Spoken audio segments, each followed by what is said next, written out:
जब केवट ने नाव में बल्ली नहीं लगाई, इस पार से उस पार, उस पार से इस पार ले आता, बीच धार में खड़ा कर दिया। भगवान कहने लगे सब डूब जाएंगे। केवट कहता आज हमारी नाव नहीं डूबेगी। और उसी समय भक्तों भगवान श्री राम जी ने कहा भैया एक बात बताओ, तुम नाव इस पार से उस पार ले जाते हो, उस पार से इस पार ले आते हो और बीच धार में खड़ा कर देते हो, ऐसा क्यों करते हो? कहा प्रभु आपको कैसा लगा? कहा मेरा मन ऊब गया है। कहने लगे तुम्हारे 2-4 चक्कर लगे तो आपका मन ऊब गया। हे नाथ आप तो मानव को 84 लाख योनियों में भटकाते हो, क्या उसका मन नहीं ऊबता होगा? आपको 2-4 चक्कर में मन ऊब गया, तुम तो 84 लाख के चक्करों में घुमाते हो, क्या मानव का मन नहीं उबता होगा? वादा कर दो आज के बाद 84 लाख योनियों में नहीं भटकाओगे मानव को। भगवान कहते हम वादा करते हैं जो तुम्हारे जैसा मेरा भक्त होगा उसे हम 84 लाख योनियों में नहीं भटकाएंगे, पार कर देंगे उसको। का ठीक है, वादा करा लिया केवट ने भक्तों के लिए और नाव किनारे लगा दी। भगवान श्री राम सीता लक्ष्मण उतर के खड़े हुए। जब उतर के खड़े हुए तो उसी समय भगवान श्री राम जी ने देखा इस केवट को उतराई में क्या दे, उतराई में क्या दे सोच रहे थे। जब सोच ही रहे थे तो देखा उस समय सीता की नजर पड़ी प्रभु पर।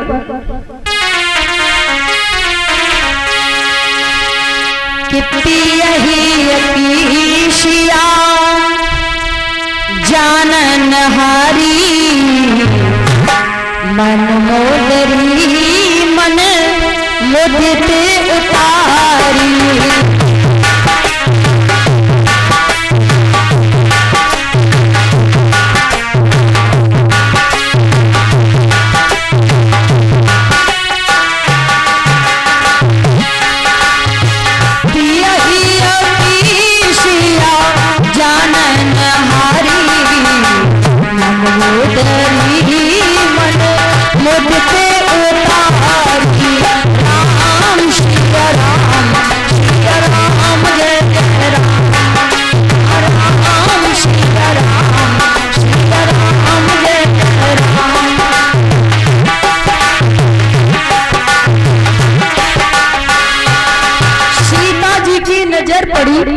एक अंगूठी उतार के दे दी। उस अंगूठी का नाम भक्तों मनमुद्री था और मनमुद्री और चूड़ामणि ये दोनों आभूषण सीता मैया लेके आई हैं और ये दोनों आभूषण कभी देवताओं ने माता कैकेयी को दिए थे और उन दोनों आभूषणों में ये विशेषता थी। और क्या विशेषता थी? मनमुद्री को जो भी पहनता था, उस अंगूठी को जो पहनता था वो पराये मन की बात जान लेता था। चूड़ामणि जिसके पास रहती थी उसकी कभी पराजय नहीं हुआ करती थी।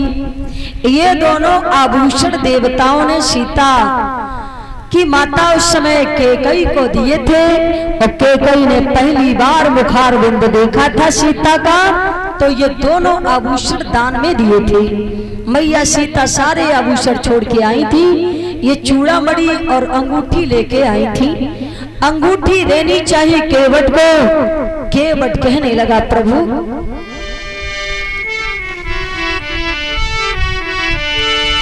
कहा कृपाल ले उतराई, केवट चरण कहूं अकुलाई। प्रभु हमें उतराई दे रहे हो, तुम नहीं जानते हो आप भी भव सागर के केवट हैं। मैं छोटी सी नदी से पार करता हूँ, मैं छोटा सा माझी हूँ और आप तो भव सागर के केवट हो।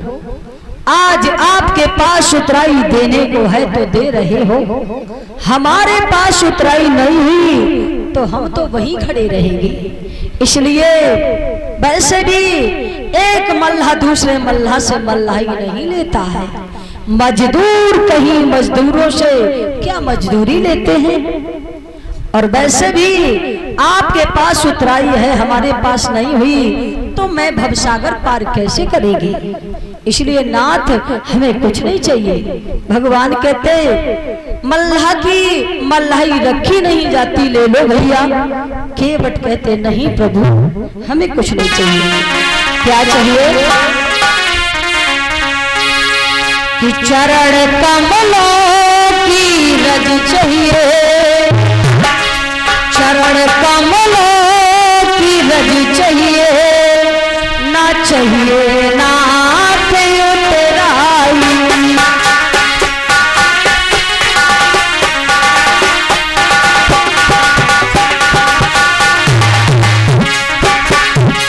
चरण कमलों की रज चाहिए, ना चाहिए नाथ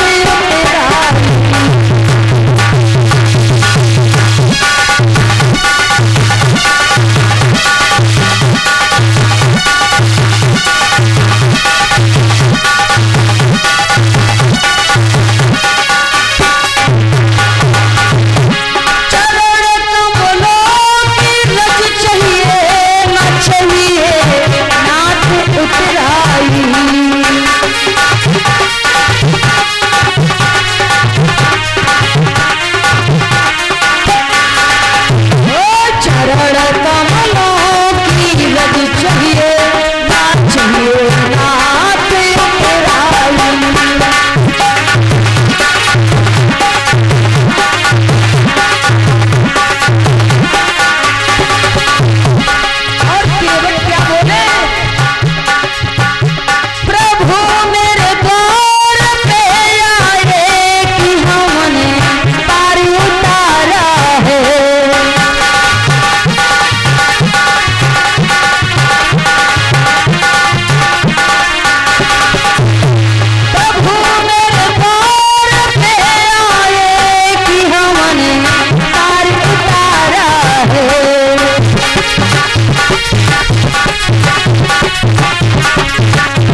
कुछ नहीं चाहिए, हम तुमसे कुछ नहीं चाहते। केवट स्वर्ग मोक्ष कुछ भी मांग सकता था भगवान से। 3 लोक 14 भवन में सारी संपत्ति मांग सकता था, लेकिन वो जानता है कि आज हमें जो मिल गया वो साधु संत महात्मा हजारों बरस तक तपस्या करते तो भी नहीं मिलता। कुछ नहीं चाहिए। भगवान ने फिर से कहा भैया कुछ ले लो। तो केवट क्या बोले, जब आप ये कहते हो कि बिना उतराए दिए जाया नहीं जाता तो सुनो नाथ।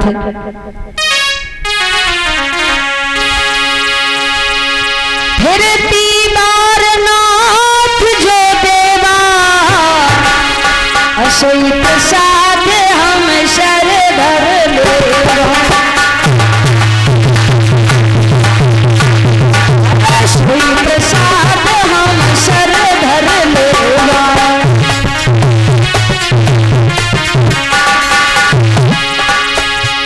भजने प्रभु का नाम तू निशान ना होगा।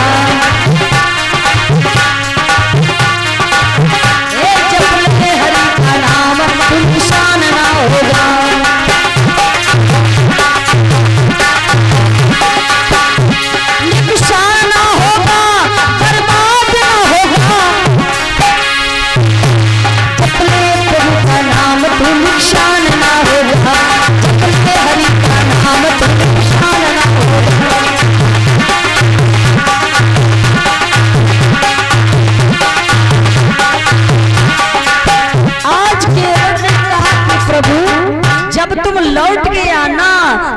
तुम्हारी घाट से आना। बहुत चतुर भक्त है, लौट के आएगा तो भगवान के दोबारा दर्शन हो जाएंगे। अभी तो नहीं, जब लौट के आना तुम जो दे दोगे हम सर भर के स्वीकार कर लेंगे, अभी नहीं चाहिए। उधार रही उतराई क्या? ठीक है उधार रखो, कोई बात नहीं। प्रभु चलने लगे।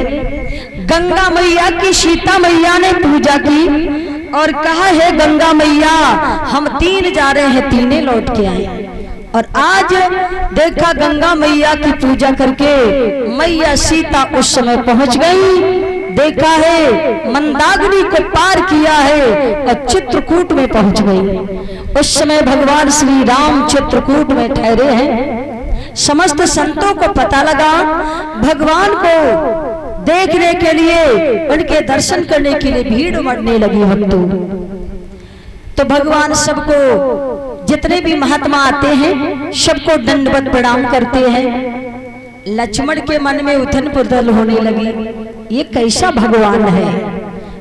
इन जटाधारियों को, इन तिलकधारियों को, इन कमंडल वालों को प्रणाम करता है। और मैं तो इसी को ब्रह्म समझता था, इसी को भगवान समझता था। और ये भगवान होता तो दूसरे के चढ़ क्यों छूता? मन में उथल पुथल होने लगी। भैया अकेले मिल जाते तो उनसे पूछ लेते। एक दिन प्रभु अकेले मिल गए, कस के चढ़ पकड़ लिए। भैया एक बात बताओ, मेरे मन में शंका हो गई। का क्या शंका है? का एक बात बताओ, तुम भगवान हो, लोग तुम्हें भगवान समझते हैं। जब तुम ब्रह्म हो, परमात्मा हो, तो इन जटाधारियों को, तिलकधारियों को, इन कमंडल वालों को तुम प्रणाम क्यों करते हो? लक्ष्मण जी कहने लगे तुमने इन भगवान को